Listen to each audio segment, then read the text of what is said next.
Rahila and Painful Regret. We'll continue from where we stopped. Mark goes into the witness box. The clerk to the court comes to the front of the witness box and hands him a Bible. Take the Bible in your hands and repeat after me. I swear by the Almighty God that the evidence I shall give shall be the truth, the whole truth, and nothing but the truth. I swear by the Almighty God that the evidence I shall give shall be the truth, the whole truth, and nothing but the truth. What is your name? Mark John. What is your occupation? I'm a secondary school student yet to write my SSC examination. Look at the accused. Do you know him? He's my father's elder brother. Are you acquainted with him? My parents do not take me to the village often. I only visited the village twice, and uncle only comes when he needed something. Are you Mr. John biological son? No. Memory in the court. Order! Have you been made a beneficiary in a will executed by your deceased father? Miss Martins asks. Not that I know. To the judge. Who then should inherit the property? Joshua rises. The legal position is governed by Section 39 of the Adoption Act of 1976, which states that an adopted child is to be treated in law as a legitimate child of the adoptive parents and not the child of any other person. Thank you, Mark. I have no other questions to ask. Mark stepped down, turning to the judge. My lord, a member of the jury, this is the case for the Marks. Anthony Joshua took his seat. Miss Martins. If it pleases your lordship, I call Mazi El Madu. Mazi leaves the door, goes into the witness box. The clerk to the court comes to the front of the witness box and hands him a Bible. Take the Bible in your hand and repeat after me. I swear by the Almighty God that the evidence I shall give shall be the truth, the whole truth, and nothing but the truth.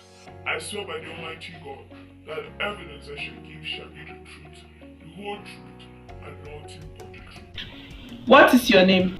Elimadu Ekina. Age? 57. What is your occupation? I'm a farmer. Who is that young boy? My late brother's adopted son. On the 20th of March, did you went to your brother's house and sent his son packing? No. Actually, yes, I went to my brother's house, but I asked the boy to come with me to my house, knowing he should be left alone at home. Joshua jumping up to his feet. Did you or did you not lock the gate? I locked the gate and asked him to come with me. And did he follow you? No, he told me I should get going. He wants to visit his friend. After that, he will come to the village. And did he come after all? No. And you didn't bother to check on him because what you are trying to tell the court is not the truth. Well, I wanted to. It's just that I thought he...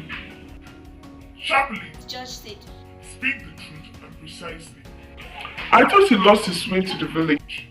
You should have reported to the police if you actually bothered about him. Yes, sir, I was about to. Miss Mark standing with one hand akimbo and other stretched out vertically.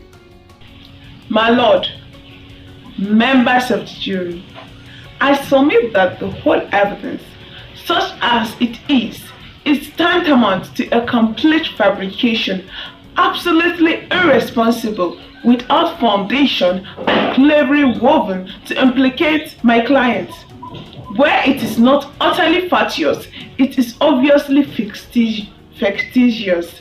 Here is a man trying to accept parental responsibility of his adopted nephew, and instead of being appreciated, he is brought to court to defend his pure gesture. Can a child of 16 years of age handle such a wealth? Don't forget, he's only an adopted child. The onus is on the prosecution to prove that my client actually sent his nephew packing and converting his brother's property to himself, and this is amounted to child maltreatment. But the prosecution has failed to prove its case beyond reasonable doubt, and most consequently failed. I therefore make a non-case submission. Joshua Anthony, rising as gracefully as his stopping figures allowed, first bowed to the judge and then to the jury. He then removed his glasses and fixed a piercing eyes on the accused in the dark, who shivered visibly. Your Lordship, gentlemen of the jury, I compliment my learned friend in so cleverly weaving the evidence of the prosecution to confuse the court. By such means, he has carefully and cleverly gone round the law and twisted it to his own use.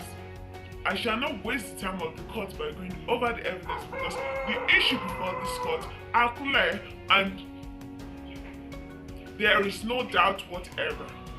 All that the accused is after is the wealth of his late brother, and giving it to him shall leave the right hand with nothing to survive on. And I repeat, according to the legal position governed by Section 39 of the Adoptive Act of 1976, which states that an adopted child is to be treated in law as the legitimate child of the adopting parent. The issues before the court are quite clear, and under the circumstances, the accused must suffer the penalties of the law. He took his seat. Judge, looking towards the jury.